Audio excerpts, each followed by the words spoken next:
Hey, this is another 15 questions for level designers to ask themselves. If you haven't seen the first video, you should maybe check that out. But let's jump straight back in at question 16, which is, does this level have the right amount of ideas in it? Sometimes we can really struggle with the level that we're working on because we're either trying to jam too many ideas into it, or on the other hand, sometimes we don't have enough interesting ideas to play with. My advice would be to go back to my first question in the first video, which is, why is this interesting? You don't usually need that many answers to this question, just one or two good ones. Question 17. Is there a simpler way to do this? Don't be dismissive of simple ideas if they're good, and don't waste time over-engineering solutions. Getting things done quickly isn't just about working faster, it's equally about learning not to waste time doing things you don't need to do. 18. Can I make my objectives more narratively interesting? A very common tension between story and gameplay is that typical gameplay is often about things and numbers and spatial relationships, whereas story is generally about people and drama and character relationships. Very gameplay-focused objectives can often be things like collect 3 of these objects, or kill all the enemies, or the classic turn the power back on, none of which are very interesting at all in terms of narrative. But sometimes there are ways to take an objective which is basically focused on things, but reframe it to feel more like it's about characters and people. This was something I tried to do in my Dishonored 2 level, the Dust District. I tried to make all of the main objectives in the level feel like they related to characters, whether it was helping either of the factions or finding your own solution to the problem. Even with one of the alternate solutions that only involves finding a key and some notes, I framed it all around a new character called Geronte, so that even if you're just sneaking around and finding these objects, you're still engaged with the story of a character who lives in the area and has a relationship with the two factions. 19. Are there any mechanics that feel underused?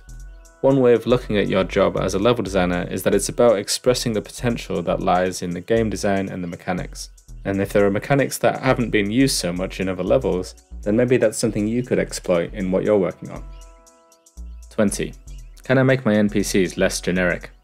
Can I make them feel like they really live in this world and they're not just standing around waiting for a player to turn up?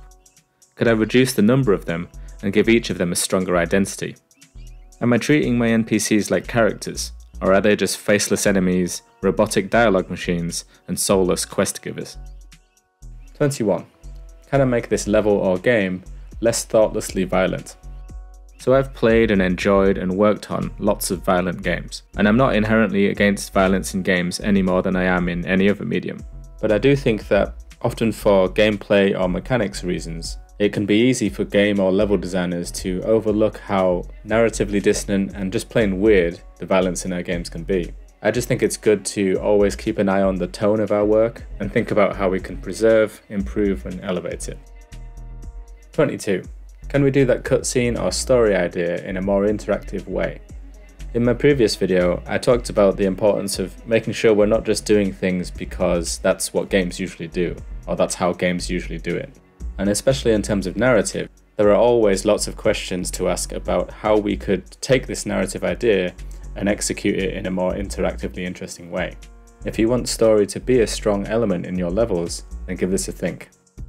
23. What if I had to ship this level next week?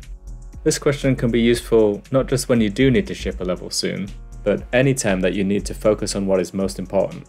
Sometimes we can get lost in the details or get carried away with something that we're having fun working on and go weeks or even months without having anything playable to show for it, or without having answered any of the most important questions about what we're actually making. Question 24. How does my level come across in terms of gender representation? Do all of my main characters happen to be men for no real reason? Are the roles of my female characters either secondary or stereotypically female, or just plain boring? Problems like these can emerge completely by accident, or as a result of other decisions that have already been made on the project, but sometimes they can be fixed or improved really quickly and easily, if you just take the time to think about it. Here's another little example of this from my work on Dishonored 2. At one point I realised that we had more male variations of the Howler NPCs than female ones, and I was consequently using more of them in my level. Fictionally speaking, I liked the idea that there were just as many women in this criminal faction than there were men, so I took the time to review all of my NPC spawners and make sure that things were equal, without reusing any of the same variations in the same area. This balance ended up being another interesting way to differentiate and contrast the two factions in the level, because the overseers are all men due to their weird religious ideology. So I'm glad that I took the time to do it, partly for these fictional reasons, and also because it just felt like the right thing to do in a game that is full of active, interesting and badass female characters. 25. Will players of all skill levels have a good time? Gameplay difficulty is very subjective and chaotic, so be conscious of designing things that might be great for one set of players, but that other players could have a really bad time with. Remember that no matter how niche or specific you think your game is, it's ultimately your job to make things that lots of people can enjoy. 26. Is this level or aspect of a level just filler? Am I just doing this to extend the gameplay time of my level? Because if you are, I think you should stop and get rid of it. In my opinion, nobody needs games to be longer, they want them to be better. Question 27. What happens if the player just runs through the level? This is something that can often be overlooked in action games of various kinds, but also of any game that features a lot of level scripting. If you're making a game where the core gameplay revolves around combat, sometimes it can be really surprising and quite scary how far the player can get just by running through the level instead of actually engaging with any of the enemies. And if there's a lot of scripting involved that isn't taking this into account, things can turn into a mess really quickly. So always bear in mind whether what you want the player to do is actually necessary for them to do, and whether you've given them the right motivation to do it.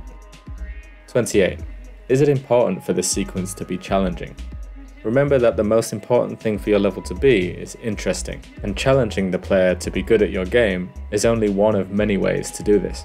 Another consideration is whether or not applying pressure on the player is conducive to the kind of experience that you want them to have. Years ago now, I remember seeing Harvey Smith post a comment on a Rock Paper Shotgun article, and he mentioned the idea of time limits and pressure being the enemy of exploration.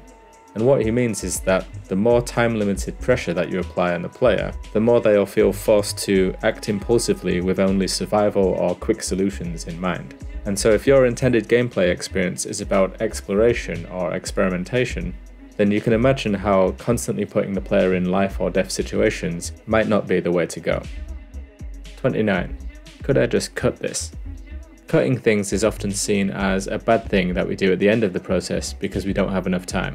But it's important to remember that cutting things can make something better as well. You can cut things for design reasons and not just production reasons. Levels can be too long, too complicated, parts of them can get boring or feel unnecessary or inappropriate, and sometimes rather than scratching your head over how to make something better, just getting rid of it is the best solution. Very generally speaking, I'd say that if something isn't making your level better, then there's a good chance it's making it worse. And finally, question 30. Am I working too much or too hard? I'm throwing this in there because, for all kinds of reasons, I think it's really common that we as game developers often end up overworking and burning ourselves out. This happens whether we're indies or in AAA, whether we're enjoying our work or not, and if a project is behind schedule, sometimes we can feel like we want to work overtime, and sometimes we feel like we have to. Very often we hold ourselves up to unrealistic standards of what we can achieve, or how much we need to achieve, or how quickly we can do it.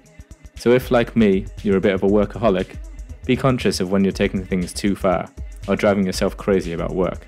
Don't pressure yourself to be really productive all the time, don't forget that working on personal projects is still working, and keep an eye out for when your lifestyle just isn't good for you. And finally, don't think that taking time off or taking care of yourself will hold you back as a designer, because in reality, it's often one of the best things you can do. Okay, that was another 15 questions for level designers to ask themselves. I hope it was useful, and as always, you can let me know in the comments. Cheers for watching.